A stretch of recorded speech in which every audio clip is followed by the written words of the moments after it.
anna Muhammadan abduhu wa rasuluhu. Alhamdulillah, indeed all praise is due to Allah.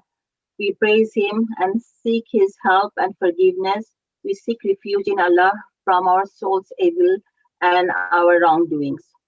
He whom Allah guides, no one can misguide, and he whom He misguides, no one can guide. I bear witness that there is no God except Allah alone, without any partners, and I bear witness that Muhammad sallallahu alaihi wasallam is His servant and messenger. Assalamu alaikum. On behalf of NABIC Houston, I'm Sabina Siddiqui, welcoming you all to this webinar. Many of you probably know about NABIC. Alhamdulillah, NABIC is involved in many wonderful work in Bangladesh as well as in US. Today, I don't want to spend too much time talking about NABIC's activity. Please visit nabic.org to know more about its activities. Houston chapter of NABIC is a new initiative and it is taking its baby steps towards establishing itself in the community. One of the many initiatives of NABIC Houston is to conduct webinars in different topics once every few months. This is our first attempt towards that. I'm delighted to introduce our speaker today, Afshana Haq, who earned a doctoral degree in marriage and family therapy and practices as a licensed professional in this area. So without any further delay, I would like Afshana to take over. Just want to mention one thing before she takes over, that if you have any question for the speaker, please send them through the comment box or chat box. We will try to address them towards the end. And so she will do her first part of the lecture, and then we'll try to have some time towards the end for the question and answer. So Afshana, do you start? Right, thank you so much for having me here. Assalamu alaikum warahmatullahi wabarakatuh. It is my first time actually speaking to a Bangladeshi organization, and just to hear Bangla, be with my people, it is warming to my heart. So I am very honored that you guys have requested my presence in your first webinar. Inshallah, Allah makes this endeavor successful for this organization, and you're able to meet the needs of the greater Ummah, the greater Bangladeshi Muslim Ummah. So today I am talking about how to speak with our children on marriage. So at first I wanted to start off with talking about very briefly, what Islam says about marriage. So we know that marriage is a very important concept in Islam, right? What is marriage? A marriage, it's a consensual agreement between two parties. And in Islam, it's almost like a contract. When we sign the nikah, we come with our terms, whatever the two parties like, and there is an agreement, and then there is a signature. And like most contracts, the contract of marriage also has its goals. So what is the ultimate goal of marriage in Islam? It fulfills half of your deen, right? It's supposed to be, your spouse can be your pathway to Jannah. They can be your door to Jannah. To protect your chastity, to be able to raise God-fearing children, to be garments for each other, for building a life together, and to stay faithful to each other. And so there are other concerns when it comes to marriage, especially in terms of marriage for our children, but we should remember the things that I have just mentioned should be the primary concern, right? But instead, a lot of times, the primary concern becomes getting married before 25, avoiding community gossip, trying to impress the family, raise the status, or fulfill the parental obligation. So it's true that marriage is the obligation, getting our children is the obligation as a parent, but it's not necessarily just the obligation to get them married, right? Because that is in Allah's hands. The qadr is already there, it's already written. The names of our children's children have already been written until the day of judgment, right? Our progeny till the end of time. The pen has been lifted and the ink has dried. And I think it's important to remember that. Because ultimately, even more important obligation is to raise them and prepare them for the ever challenging institution of marriage. So not just to get married, right? But to stay married. If we think finding a spouse for our children is difficult, what about what comes after? This day and age, divorce is a more realistic option. Before, women did not work, women were not educated. And so not just for our community, but for the entire world. It is something that women are doing, that people are doing, and unfortunately the divorce rates are higher. So it's a sort of a toss-up between, is this better for our community, is it worse for our community? It's worse in the sense that, you know, families where parents aren't together, for children it becomes harder. It's better in the sense that if somebody is in a marriage where they're not happy or there's any sort of abuse, then they can get out of it. So because of this, we want to make sure that we are focusing on the quality of the relationship, right? And not just having the relationship, where in the past, once the children got married, then the parents weren't too concerned about whether that marriage would last. It was assumed that it would last, right? But now that's not necessarily the case anymore. So how can we prepare our children for marriage?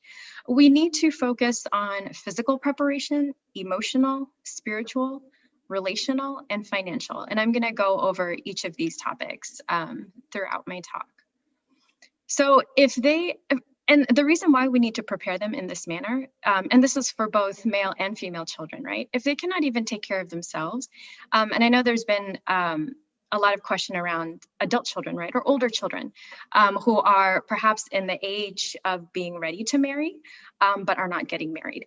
And so even during this time, and perhaps think about it in terms of a job application, right?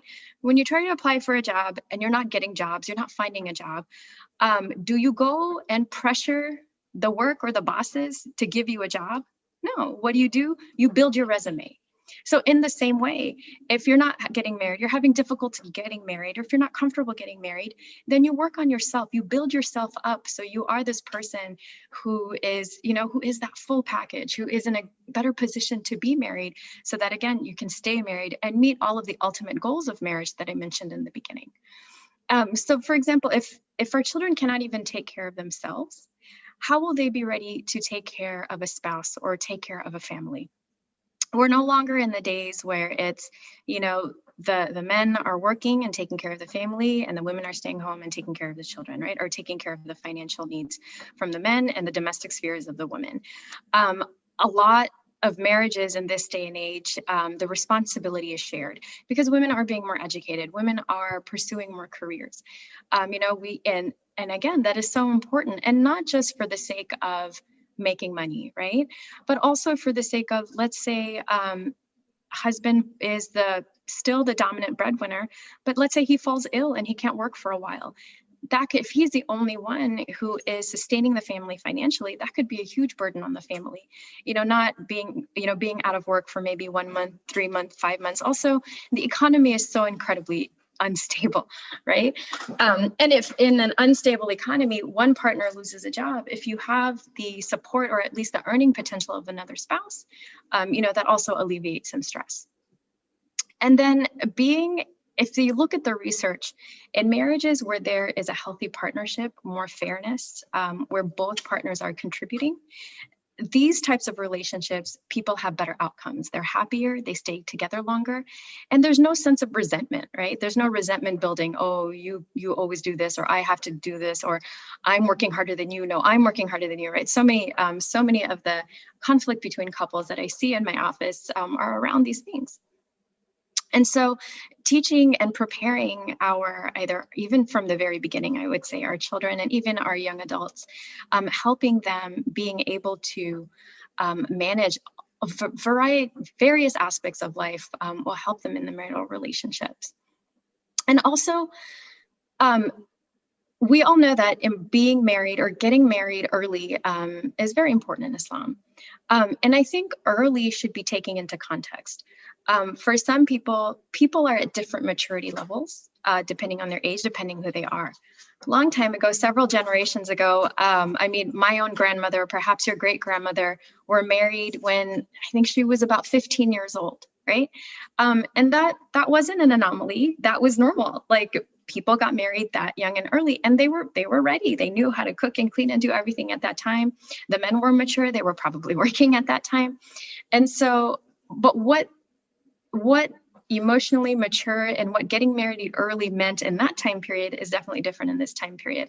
And research is also showing that children are a lot more like children, especially in Western cultures.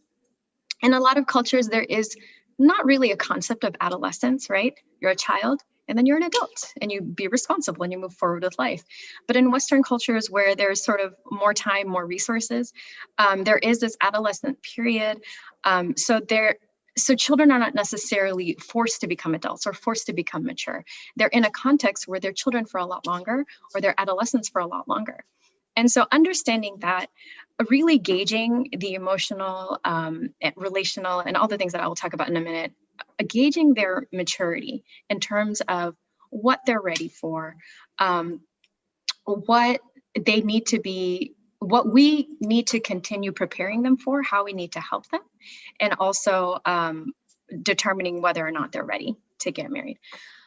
So the question is, I guess the big question is, how do we prepare them, right? How do we fill up their marital resume, if I say it in that way, for thinking about the job analogy?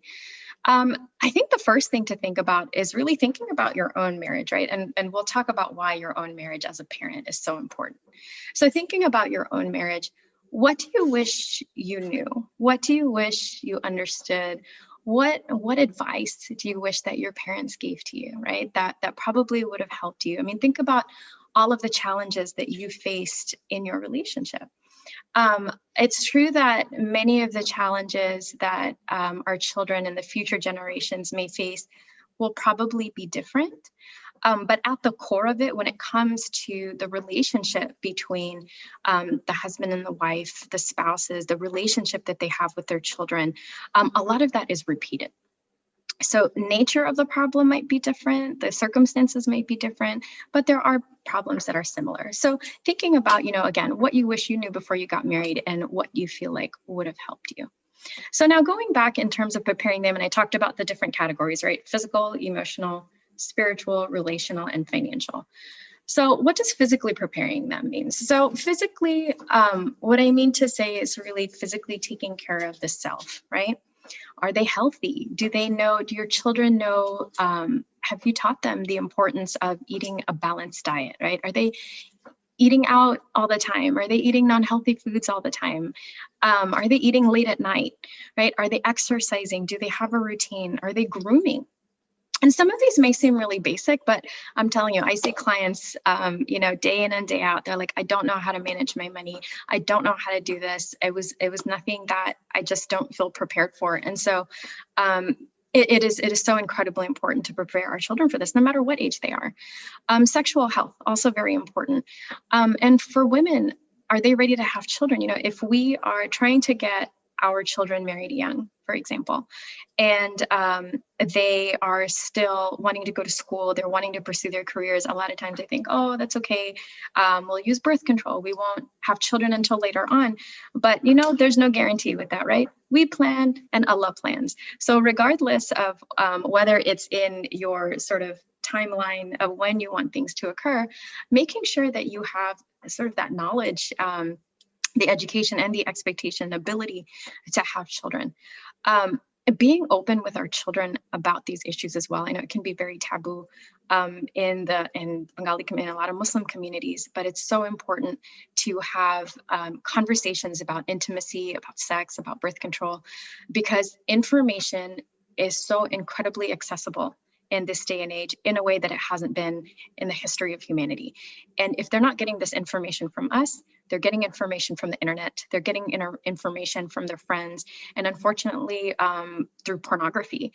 And this is something that a lot of our community may not even realize, but addiction is a huge problem because, again, of the accessibility. And if we're not prepared to help our children deal with these types of issues, then it's going to be very worrisome for the future generations, and it will have a huge impact in the future generations of Muslims and just, I guess, people in general.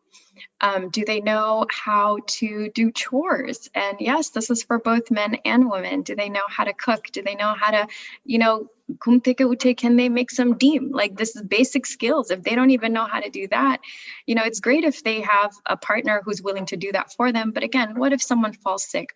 What if someone has to go travel for a little bit? for a little while, right? Then you want to make sure that they are armed with as many things as possible, because again, marriage is very complicated. Marriage is very challenging. Marriage is very tough. And you want to make sure you're addressing as many of those problems as possible so that they're well prepared to manage any other stress, any other issue. Do they know how to manage their time? We need to teach them how to balance their work, their free time, time for their self. We need to show them what couple time means. It's very important. What family time means. Do they know how to create a daily schedule? Do they know how to have that balance in their life? So these are some of the things that we want to make sure our children can handle physically and on their own independently. Emotionally, so emotional regulation is so incredibly important. If we, for example, if our children are short-tempered, or if they feel sad, or if they feel alone, and if they don't have that language to be able to express their emotions, they're going to have a difficult time in connecting with their spouse and speaking with their spouse and getting the support that they need. What do they do when they're upset? Are they, like, when they're short-tempered, do they know how to calm themselves? Do they have a concept of delayed gratification? Are they used to getting everything they want immediately, or are they used to having patience? Are they used to recognizing what the family needs, what other people needs in relation to them? Teaching them how to take timeouts to regulate themselves, asking for a break, taking a walk, distracting themselves, taking deep breaths, talking to a trusted confidant, or even seeking therapy. Meditation, for example, if we teach them how to do that, Islamically, having khushu' in your salah, like being able to do that 5 times a day, is very similar to meditation. And they've done studies in Harvard University that show even 10 minutes of meditation every day increase the density of gray matter in their brain. So we have our cortical functioning regions of our brain, and it is in these regions that we can that helps us think well, helps us make decisions, help us regulate our emotions. And so if they're able to do this, then they're able to regulate their emotions better. And finally, normalizing mental health. If perhaps your child is feeling uncomfortable, they're not ready to connect with somebody, or if they have other issues and they're afraid to talk about the reasons why they don't want to get married, or just reasons and just how they're feeling and what's affecting their lives on a daily basis, it's so important for our community to normalize mental health. If they're feeling depressed, or if they're feeling anxious, or if they have emotional regulation issues, it's important to remind them to seek therapy. If they need to take medication, let them take medication. If medication is not ideal, which I don't think it's ideal in all circumstances, but if it's needed, it's needed. Neurofeedback is a great alternative. Again, arming our children with as many coping skills, as many ways to be able to deal with all of the inevitable stress that comes with marriage, then we're increasing the likelihood of them actually staying married. And then I referred to addiction earlier. Addiction is part of mental health. A lot of times people fall into addiction, and this is such a huge destroyer of relationships. People fall into addiction because they do not know how to regulate their stress. They don't know how to find relief from all of their pain in their hearts, right? And so people turn to addiction because it feels better. It brings them a little bit of relief. And if we don't teach our children healthy coping skills, then what's happening a lot of these days, children are seeking unhealthy coping skills. A lot of children are falling into various addictions: marijuana, pornography, even alcohol. And this is not just like, children whose parents are not raising them well. These are masjid going children. These are children of good families. So it doesn't mean that the children is bad or good.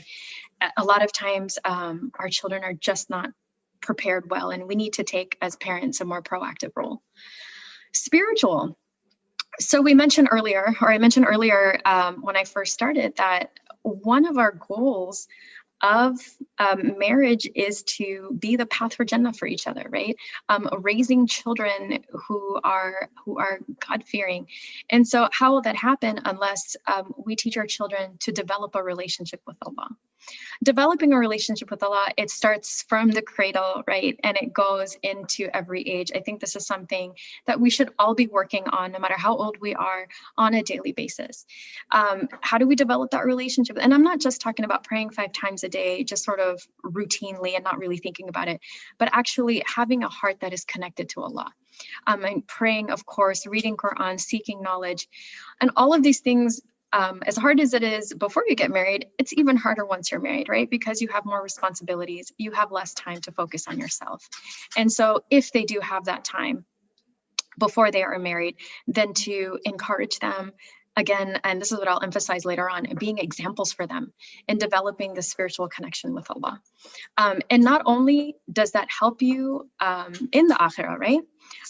But there's so much research, again, showing that couples who are more spiritual, couples who turn to Allah, have a greater purpose, it helps them deal with their difficulties in marriage. They're actually more likely to stay married. So if they learn to develop this connection with Allah and they find relief from Him, they make dua to them, then that's another tool that we're giving them to be able to stay married. And of course, this knowledge will help not just help your children and help them have better marriages, but also they will be able to pass on that knowledge to their own children. Relationally, do they know how to nurture relationships, right? What does that even mean? So when we're in a relationship, as adults, we know that it's important to think about the other person and not just our own needs, right? And in order to think about another person, you have to have empathy. Developing empathy, being able to communicate in a proper way, right? Negotiating, right? Husband and wife, they don't always agree. They don't always agree. As a matter of fact, majority of time, they probably disagree.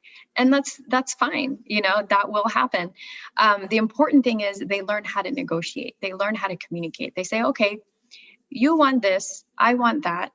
I'm willing to change it by a little bit. What are you willing to change? Okay, you know what? That's acceptable for me. If I'll give up this much, you give up this much. And that's how we come to a rabbit. You know, do our children know how to do this? And when they have a need, do they speak up? And do they know how to protect themselves? Do they know how to place boundaries? One thing that comes up in my practice all the time is what? All of the problems they're having with the in-laws and with extended family and with this and with that. And it is so important to know how to emotionally regulate, know how to communicate, and know how to place boundaries. And again, these are all topics in and of themselves that I can speak on hours of, but I'm just going to touch on a few things. And if there's questions about it, we can answer it later. Also generosity, humility, respect, right? Do your children treat other people with respect? Because if we're not treating each other, treating our family members with respect, what is the likelihood that they're going to do that with their spouse? And so if they learn how to do that within their family, then they can carry that value, they can carry that on with their spouse, and then they will have a more successful relationship, inshallah. And finally, let's see how am I doing with time. Finally, with financial aspect, right? So I'm not saying that our children should be financially secure. They should be like in their career, making 6 figures or anything like that. If they are independently financially stable, that's great. If they're not, as long as they have a source of support, like for example, if children want to get married, older children want to get married, but they're in school, but then their families are saying, don't worry, we'll support your education or we'll support your livelihood for, you know, for this period of time, perhaps even putting it in a contract. I don't know.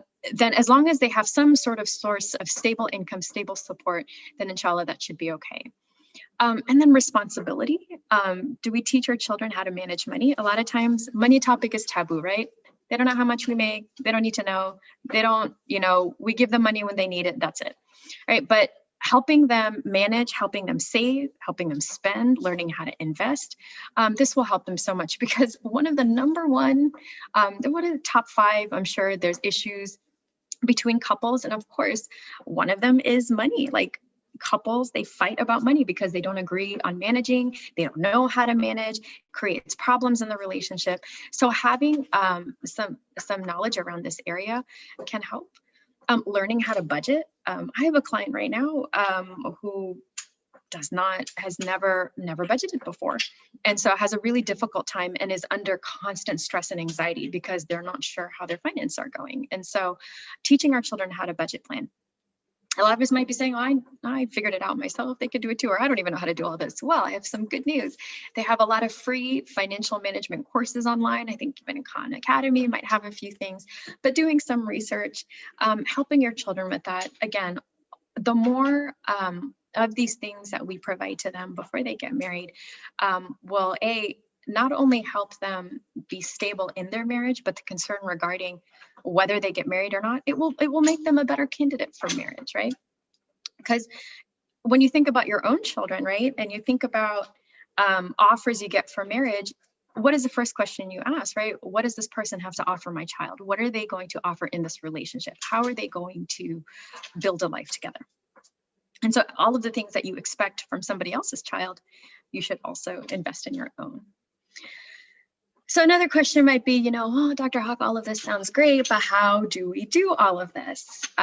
Well, first and foremost, the most effective way that I would say in teaching your child all of these things that I mentioned above, the first thing that we need to do is fixing our own marriage, and especially our relationships with our own children.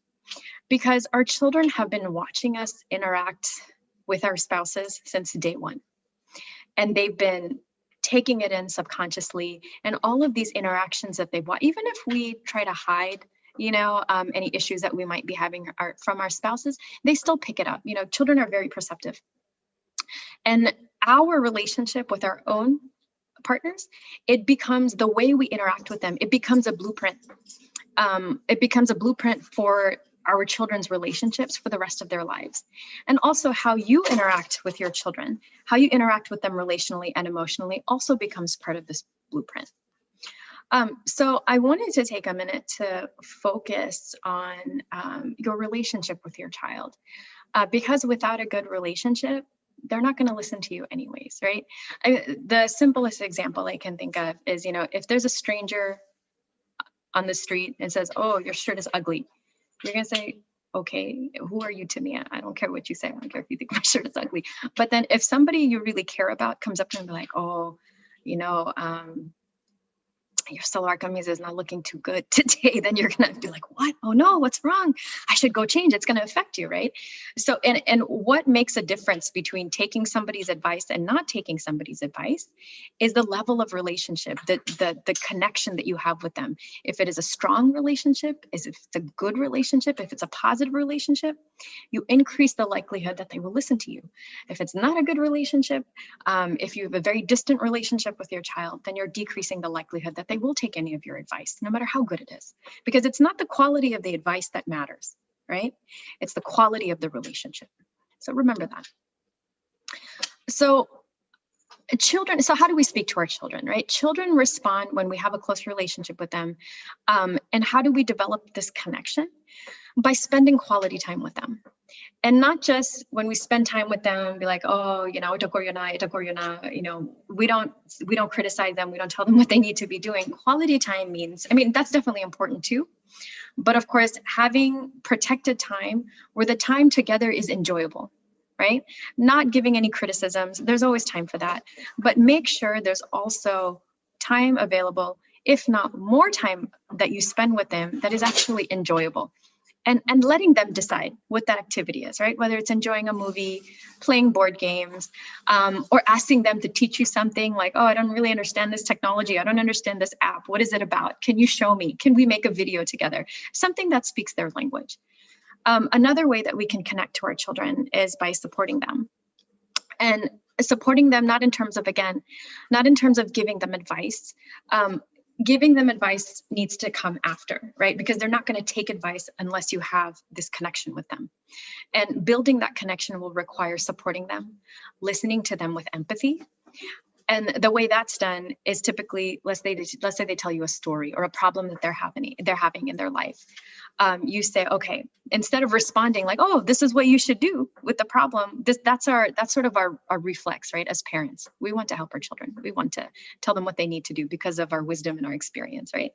But instead we say, this is what I heard you say, and then sort of rephrase the story. Did I get that right? Is there something missing? And then, they can correct you. And then the empathy plays in when you describe their feelings to them. This is how I would feel if I was in your shoes, if I was going through these problems. I would feel this way, this way, this way. Is that how you're feeling? And they could say, yes, that's exactly how I feel. Thank you for understanding. Thank you for listening. Or they could say, no, no, no, it's really this. And then they can correct you, and that's okay. And then without giving the advice, unless they ask for it, right? Basically, you want to be a shoulder that they can lean on, a shoulder that they can cry on. And you want to establish this precedent. It is so incredibly important, because when they're married and out of our houses, the one thing we want to do right is you want to make sure that they're inevitably going to have problems in their marriage. You want to make sure they come back to you and they say, Amo, Abu, I'm having this problem. Can you help me? You want them to know that you are there for them no matter what. We know we're there for them, right? But they don't know that. And they will only know if you establish this routine with them, establish this connection with them. So if you establish this with them, then when they are having trouble in the future, they will have that added support to, inshallah, make their marriage more successful. Another idea could be sharing stories of your past, talking about different relatives, your family struggles, intergenerational stories, connecting them with their ancestors. So incredibly important with their culture. Again, children respond to love, mercy, and praise, right? You can't criticize somebody into listening to you, punishing somebody into listening to you. That doesn't work, unfortunately. And they've got this down to a science. They've studied, especially in intimate relationships, the number of praise that you need to give before you offer a criticism or advice. And what ratio it needs to be before it gets accepted. And that ratio, most people get surprised. So basically, you need to give them 5 praise. So tell them 5 good things that they've done. And then you can say, oh, but this is how you can do something better. So for every one thing that you want to correct them, you have to tell them 5 good things first. Right? And that seems like a lot. But that's the only way you lower their defenses, because immediately what happens when we tell somebody you need to do this instead, a lot of times our children start defending themselves, or even our spouses, right? This is what I use in marital therapy as well. They say, you didn't do the dishes, but I took out the trash. I did this last week. You don't notice anything that I do good. You don't appreciate me, right? Because when we immediately deliver a criticism, people feel blamed, people feel attacked. But if already you start off with, I like how you took out the trash. I really liked how you did your homework. I really liked how you've been praying. You're such a responsible person and I love you for it. Then they have nothing to say. They don't need to defend themselves anymore, right? They're ready to listen. They're like, okay, my mother appreciates me. My husband appreciates me. My wife appreciates me. Let's see what they have to say. Maybe there is something that I'm missing. So yes, remembering 5-to-1 ratio, that's your golden number. And it takes practice because we're not used to speaking this way. Now, why is that so important, right? And this is for me too, right? This is all advice to myself before anybody else. And this is so incredibly important, and maybe why we're not used to it, because if you think about it again, before, children were not raised in 2-parent households. Children were raised in villages. You're raised with your dadi dadu, nani nanu, your pupa pupi, your mama mommy, everybody, right? Close by. You see them every day. You see them often enough. And then I remember growing up. I mean, alhamdulillah, mashallah, I was very lucky. I was surrounded by my incredibly loving, right? My doctor name is Lina ma shona mani kore doctor shops for my. They would give me the best food, right? But then my cousins, like, they're not that nice to me, right? And then I see my parents, they're so nice to my cousins, but they were never that nice to me. But that's what happens, right? You get the love, you get that affection from everybody else in the village that we no longer have. And then the parents, they're like, okay, nobody's going to tell you the truth. So that's my job. Let me tell you how it really is. And this is the feedback that will help you be better. And so the parent's job ultimately is the voice of criticism, right? Is the voice of reason. But in this day and age, when we are not raised by our village anymore, and the only voice that they're hearing is the parent's voice, then unfortunately, we need to be, unfortunately, it's a good habit to be in. We have to be the loving voice, the affectionate voice, and the critical voice. And we have to balance all of that. Again, I know that's very difficult. It places sometimes a very unrealistic burden on the shoulders of parents in this day and age. But if you can have connections or even friends or even relatives where you are in contact with them, where they can provide the love and affection for your children, even better. So going back a little bit, how am I doing on time?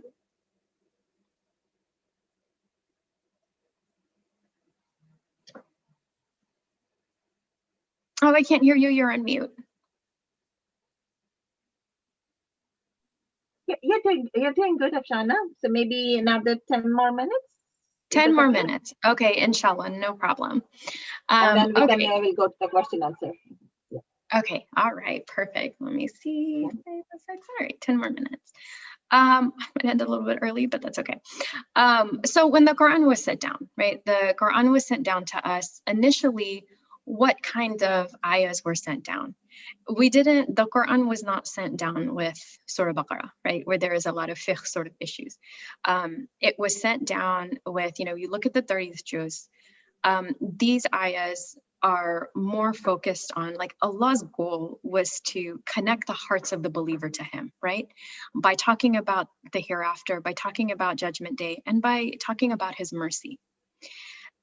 Allah knows us, right? Allah knows us better than we know ourselves because he created us, and he knows that the connection of the heart, the establishment of the relationship, without that, then nobody would follow the rules, nobody would follow the fiqh, nobody would follow the regulations, right? If the only thing we received was, okay, you need to do X, Y, Z, then the religion would fail.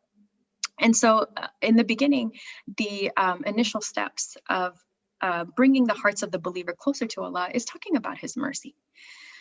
So in the same way, developing closeness with our children so that they do take our advice and they do follow our rules, inshallah, is to show them the mercy and to connect our hearts with them. And it's never too late for that. Fortunately, children are extremely resilient, right? So perhaps if there was not a close relationship in the past, it's never too late to develop a close relationship. And so before we can expect them to listen to us, right, they need to trust us, they need to be connected with us, and they need to love us. And then once that is established, then everything else following will be so much easier. So again, your relationship with your spouse will have the greatest impact on who your children will select as a partner. Okay, so if your children have grown up in an environment where they're used to seeing used to being in an environment of conflict, of a lot of yelling and screaming, of disrespect, of perhaps even abuse, then unfortunately, this is the type of relationship that children have a tendency to recreate in their own marriages. And so the best way to avoid that is to work on yourself, to work on your marriage. If you have, a lot of times children are afraid of getting married because they've seen the distress that their parents have gone through, right? A lot of times older children tend to become our confidants, right? Like a lot of times the mothers or even the fathers will talk to their children like, oh, your mother did so-and-so, and I was upset, you should talk to your mother and say this, which is a horrible idea. Please do not get your children involved in your fights at any level. Keep it between you and your spouse. And if they've had to bear this burden, if they've witnessed not so happy relationship, then it will be difficult for them to get married because they will be afraid of recreating that, and rightfully so. Or on the other hand, a lot of times, if they don't have that peace or that connection with their parents, the opposite thing happens too, right? They seek that elsewhere. And if they are seeking that connection out of a reaction to escape perhaps a not so ideal household, then again, they will not have the place of judgment, right? In the type of relationship and the type of spouse and the type of partner this person will be, will not be there. And that will not guarantee a good relationship in the future. So focusing on your relationship with your spouse, focusing on your relationship with your child. There's so much work that we can do. There's so many different ways to, again, bolster that CV, bolster that that bio data for our children, so that not only will they be an appealing candidate for marriage, but that they will be mentally ready, and they will be, and not just in terms of being ready to take on the pressures of marriage, but they will have the ability to discern what makes a good partner and what does not make a good partner. And that, I'm telling you, I cannot emphasize enough. If you don't remember anything about what I talked about today, remember this, that your relationship with your spouse and your relationship with your child will be the biggest impact on their future, and not just how their marriage looks, but also who they choose as a partner. And another, I have, let me look at my notes. Okay, I have a few more minutes. So the importance of premarital therapy, no matter where you are or who you are, before your children get married, please encourage them to do premarital therapy. It's a great way to sift through all of the different issues, to make sure they've checked all the boxes that they need to in order to get married. So just wanted to throw out there. Doesn't have to be to me, just as long as they go to somebody, you know, inshallah, it will help them out a lot. And finally, I think it's really important for parents to manage their expectations when it comes to the marriage of our children. You know, there is a certain reality that our children may not marry the person that we choose for them, right? I've been grooming, my daughter is 9 years old now, but ever since she was ready to even understand from watching Frozen, she learned about her true love, right? So I says, okay, you can have a true love, that's fine, but he needs to have a PhD and MD, memorize the Quran, pray 5 times a day. So she's already, you know, she says, okay, mom, okay, yes. So although we can have hopes and expectations for who our children will marry, the reality is that they may not. And these days, more often than not, they choose their own spouses. And also, because we are in America, because we are in Houston, where we are one of the most diverse cities in the country, they may be from different cultures and they may be from different ethnic backgrounds. And so realizing that we really have little to sometimes no control over who they select as a partner, we have a huge amount of impact in that selection process in the way that we raise them, right? If we focus on making them good Muslims, if we focus on connecting their hearts to Allah, if we focus on managing themselves, if we focus on ourselves and having a good relationship with them and a good relationship with our partners, then inshallah, they will have enough wisdom to be able to tell the difference between what a good partner will look like and what a not so good partner will look like, inshallah. I pray that Allah guides us in raising children that will be prepared to be married, in selecting a spouse that will be their door to Jannah, a spouse that will provide them peace and love, and helping them be the best versions of themselves. And I pray that Allah keep us around long enough to be supportive to our children in the best way that we can, in the way that we need to. Ameen.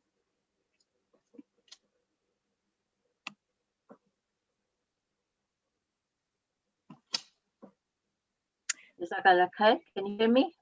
I can. Okay. Jazakallah khair, Shana. It was a wonderful, wonderful talk, and you covered it, mashallah, from all aspects. So that was very, methodical and wonderful. So hopefully, we can step back and make some act to the meetings that you have done during this talk. So I will go over some of the questions we received. And before I go over the question, I also want to mention that we also received wonderful comments from our listeners that they loved the speaker and they really loved the whole speech and they loved the speaker. So I just wanted to share with you, Afshana, before I jump onto the questions. So my first questions from the list is, it has become a trend for children not to marry. How do you address that? How do I what that? How do you address that? Like, it's a trend now for the children not to marry. Not marry. Well, the first action that I would take is to understand why, right? If I think there is a trend, I agree, but there might be different reasons for why this is happening, and what one child may be going through could be different from what another child is going through. So it's very important, again, to really have that connection with your child, because if you don't have the connection, then they may not truthfully tell you what's going on or what their concerns are or what their issues are. There is, gosh, I can go on about this, social media and with electronic. A lot of kids, if you look at their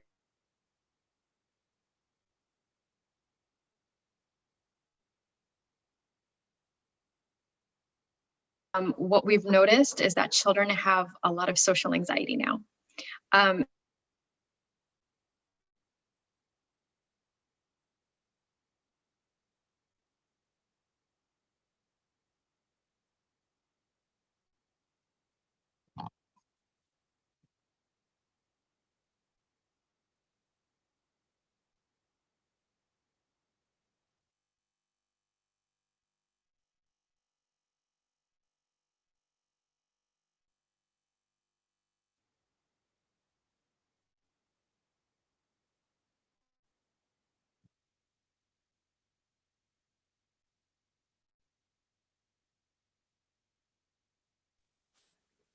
Can you, I cannot hear you, Afshana, anymore. I don't know.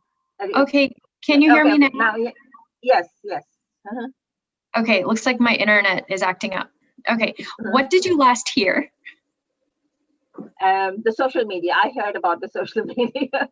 Okay, so is social media, right? Twitter and TikTok and all those things, right? So our children are accustomed to be in relationship at their own time with the safety behind a screen, and not really being like in-person relationships as much as we used to be, as much as we were forced to be, like before computers and phones and smartphones. And so what we're seeing that in these generations, that there is a lot more depression, there's a lot more social anxiety. Now, it's so important to, again, have that connection with your child so that you can uncover the basis. I mean, that's the first step, really connecting with them and saying, hey, what's wrong? You know, what's bothering you? What are your fears? What are your concerns? And if they say, my concern is A, B, and C, then the next step is to work on A, B, and C. And then once you address those concerns, then inshallah, they might start feeling more ready, more prepared. Or if they need time, like, you know what, I feel like I have nothing to bring to a relationship. I feel overwhelmed by my depression. I feel so overwhelmed by my anxiety. How am I going to manage a whole other person? So it's okay. Let's seek professional help. Let's talk. You know, let's figure out how to work through this together, so that inshallah, when you're prepared, and not to give them pressure, because when you add pressure on top of their own concerns, then what happens is it pushes them away even more. So without pressure, it might feel like it would be effective. I just got to tell them and then they'll do it. But it's actually the opposite response, where when we give them room to grow, when we give them room to explore their problems, they're more likely to go in the direction that you want them to go to anyways. Okay. Thank you. Thank you so much. My next question is, at what age should we start discussing marriage with the children? Oh goodness, from the very beginning. I mean, you know, like I said, my daughter watched Frozen when she was 4 years old, and she knew what a true love was. So depending on, and of course, talking about it, it's not whether you talk about it or not, it's how we talk about it in an age appropriate manner. So, you know, for her, it was about, it's really more about my relationship with my husband. So teaching them about marriage with what they know, with what they see, right? So I always say, you know, and even, you know, another question, I guess, should we fight in front of our children? What does that mean? So even if we have discussions, I will tell my daughter, right? And I've been telling her for a long time, you know, we disagreed on something. I was mad at daddy, or daddy was mad at me, but we talked about it and we figured it out, and now everything's okay. We love each other and we love you. And she's like, oh, okay. So that these things are normalized for them. You know, because again, conflict is inevitable in relationships. And if it's not normalized, then you get a lot of anxiety. What if I get into fights? What if I get into arguments? You will, but it's okay. You figure it out, you work it out, you work through it. And depending on how comfortable you are, as they get older, explaining how you work through it, modeling that for them.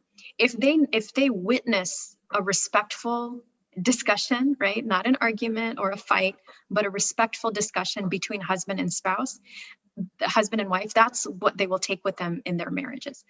And so again, depending on their age, depending on their development, depending on what they're ready for, what they understand, what their questions are, that's usually been my guide. I let them ask me, right? What do they want to know about marriage? What are their questions? What are their concerns? They may not let on to you that this is something they're curious about, but again, it depends on how comfortable they are with you. If you don't have a good relationship with them where they're comfortable and you help them feel open to you, then they're not going to ask and they're not going to want to have this discussion with you. And that's what you want to avoid. So getting in the habit from when they're very young to being open about all topics, even topics that your own parents didn't talk about, so that they know these are the things that I can come to from my parents. Because if not, like I said, we are in the information age where they have access to everything. They will Google it, they will read it somewhere. And even if you don't give them a phone, they will use the phone of their friends, because I guarantee 5 of their friends have had a phone since they were 7 years old. They will use it and they will find a way to find information. So put yourself in a position where they feel comfortable enough, open enough, and they trust you enough to come to you. Yeah, that's all I have to say on that. Okay. Thank you so much. I've another question here. Is there any over exuberance on the part of a parent that can scare away children to shy away from Islam? To shy away from Islam? Right. Yeah, I think like marriage, imparting Islamic knowledge on our children requires a lot of balance. So again, it depends on their developmental phase. So if you're starting with, and I'll go all the way to adult, right? Well, if you're waiting till adulthood, that's going to be difficult. Start when they're young. And like everything else, you are the example, right? There's a reason why it was so important to refer to Prophet ﷺ as the walking Quran, because if he did not implement what he was teaching, nobody would do it, right? That's just how we were created as humans. We do in our lives what is modeled for us. And so even if you never talk about praying namaz, or you never tell them to pray namaz, if you yourself pray namaz 5 times a day and they saw it, they will do it, right? It's your relationship with Allah, it's your relationship with the Quran that they will digest. Even if they don't do it right away, they will do it eventually. Mark my words, right? Number 2, making it, not using it as guilt, not using it as threat, not talking about, doing it the way Allah did it, right? It was about talking about Allah's mercy, Allah's love for them, right? Being the example of mercy and love, right? If they have that kind of relationship, then they will be more inclined towards it. Making sure that they are surrounded by Muslims, they are surrounded by people who are practicing, who have real relationships with Allah. And then, for example, if they're young, when they pray, and I have to remind myself too, it's so easy to say, oh, put your hands here, make sure your hijab is like this, make sure your shorts are this low, make sure you do this correctly, right? We want to help them, we want to train them in that way. But so much more important is to tell them what they did right, because that's what will bring their hearts closer. Even if you leave out everything that they did wrong, they will correct themselves naturally, eventually, because they'll watch you and they'll do it. They want to be like you, believe it or not. So when they pray, I mean, they probably did, 35 things wrong, but compliment on the fact that they stood next to you. Make it a part of your relationship, right? When my daughter was younger, sometimes she would want to hold my hand when we pray. So I would hold her hand and I would hold it to me. And so if she can connect praying and Islam with a mother's love and tenderness, that's going to be so much more of a desired, thing in her life than if Islam was, oh, I was always criticized, I always did it wrong, I was beaten, I was, yelled at, then that's not something that they're going to want to turn to. So making Islam a part of her life, part of his life, in a way that helps them bring their heart either closer to you, closer to Allah, making it a positive experience, giving them, making it a big deal if they memorize one surah even, right? Or if they memorize 2, even Qul Huwallahu Ahad, just making it a big deal, making it a source of positivity in their lives. Pushing too much, again, would be forcing them. I mean, even Allah said, right? La ikraha fi din, like we cannot force anybody into religion, much less our own children. Really, instead of doing that, focus on yourself. And when they see what you're doing, they will automatically do it, I guarantee. Again, if not now, eventually. Okay. Thank you, Afshana. A few more minutes, just one more question. I think someone wants to know, like, if you have any comments on living together for the Muslim children, because this is so much, you know. Like living together before marriage? Yeah. Like before nikah? I think so. It says living together. I'm guessing that's what it is. It's a reference, like how we see it Islamically, just to make a comment on that, you know. Making a comment. Okay, I mean, well, Islamically, I think it's very clear, like any relationship between a man and a woman before nikah is forbidden, right? But that doesn't mean that people are not going to do it. So, and that's where expectations and reality comes in. So from not speaking Islamically, speaking it in terms of relationally and perhaps emotionally and psychologically, understanding that after a certain age, we do not have control over our children, right? If they don't do it in front of us, they're going to do it behind our backs. That's the reality of the situation. And so making sure you never cut off that line of connection with them if they're doing, and I'm not just talking about living together, I'm just talking about anything that you don't approve of or may not be Islamically condoned, right? If our solution is, okay, you're not my son anymore, you're not my daughter anymore, you're not living by my rules, then go away, don't ever talk to me again. We never want to do that because we don't know when, or in the same way, if Allah did that to us, what state would we be in, right? But Allah gives us time, opportunity, a chance to repent, a chance to see the error, either the error of our ways, to suffer consequences and to come back to us. And you always want to be in a position where your children come back to you, even if they're not where they need to be at the moment.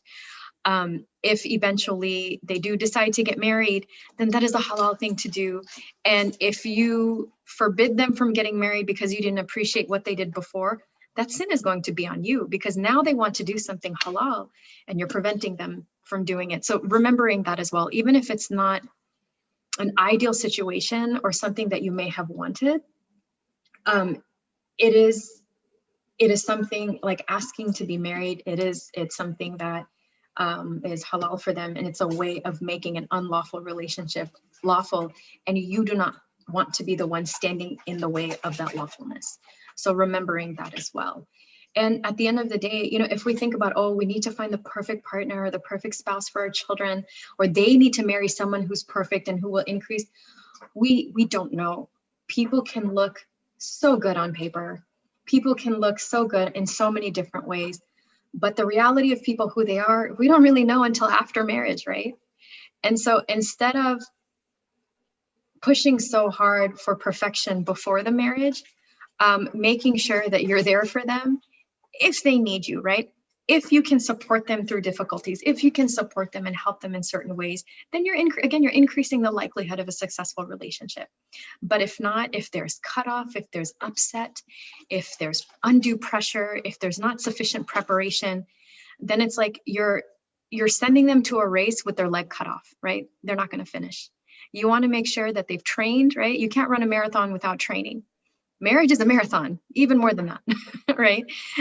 So in the same way, you cannot be married without proper preparation and without proper support, right? If you don't have the right hydration, I don't know why I'm using this race analogy, but like you're not going to be able to carry on the race. And the same way, if you do not have the appropriate support from your family, from your friends, from your parents, from a therapist, then it will be difficult, and it will be difficult to maintain and sustain, or without the appropriate connection with Allah as well. Jazakallah khair, Afshana, just wonderful.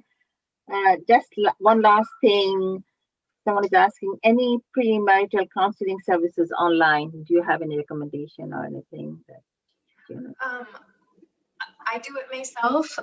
There is a lot of practitioners in the Houston area. If you're logging on from outside of Houston or outside of Texas, so I can practice. Any Houston practitioner or any practitioner are typically licensed within their state. So I can only see clients from the state of Texas. State of Florida allows out-of-state practitioners to practice. So if you're in Florida, you're good too. And because of COVID, a lot of states have made special adjustments to allow out-of-state practitioners. So generally, if you're anywhere in the state of Texas, I can certainly help. There's other therapists. If people want to contact me, if I'm not a good fit or if I'm not in the area that you're looking for, then I can send you a list of referrals. And there's also a database. One of them is Muslim mental health. One of them is, and I can provide all of these links to NABIC as well, and they can provide it to all of their members.